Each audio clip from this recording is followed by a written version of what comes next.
Hi everybody, this is just a really quick video before the next clip comes out.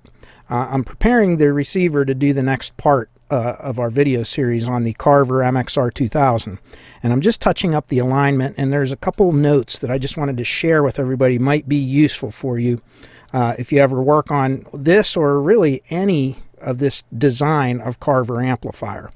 Now the first thing you need to know is there is an alignment for the power supply, as I mentioned earlier in one of the earlier videos, and it's right here. And all we're going to do is we're just going to check the negative high voltage rail, which would be negative 70 volt rail. And if you notice, it's saying that they want you to put a dummy load of 8 ohms on it. So we have our 8 ohm dummy load, and they want you to adjust it for negative 69 volts plus or minus 100 millivolts. It's very critical. And what I've found in doing this alignment is it was out ever so slightly within a volt. But I found that if this is out, here's the pot right here.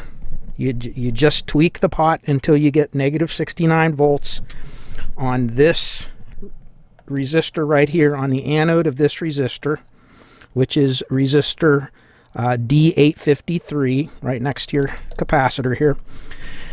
If it's out even by 1 volt, the transformer and the triac will hum incessantly.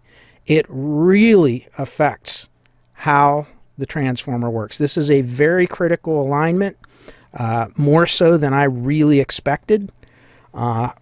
The other 2 amps that I did, the M400 and the Silver 9T, they were the same way, but this one even seems to be more critical than them.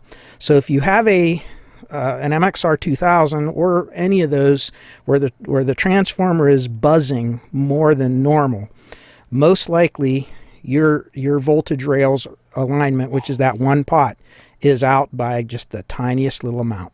That's number one. Number two, when you go to set the bias for the amplifier, it's like any other bias. You take a measurement and you measure for so many millivolts after so much preheat time, and you adjust a pot.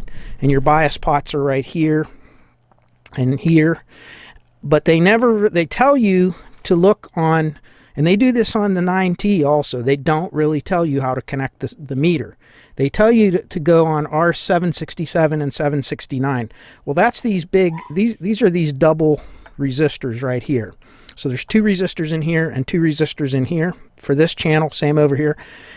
You're going to go on the outermost pins, and there are pins protruding out through the top, and those pins are what you can connect your meter to measure your bias. And then you just follow the instructions, adjust the one pot. It's that simple. Once again, very, very critical. If it's out, it will affect how this heatsink heats up. It will cause the amp to run warmer than it should.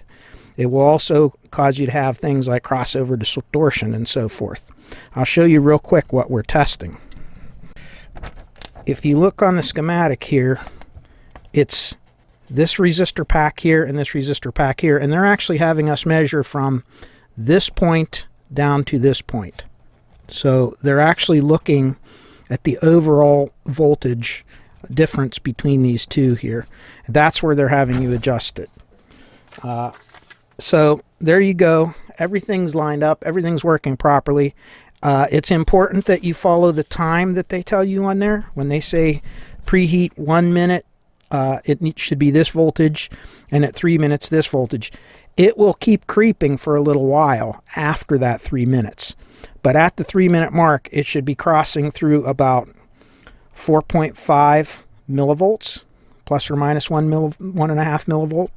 And at crossing the 1 minute mark from turn on, from cold, it should be at about 3.5. So it should move about 1 millivolt over that span of from 1 minute to 3 minutes, that 2 minute span there.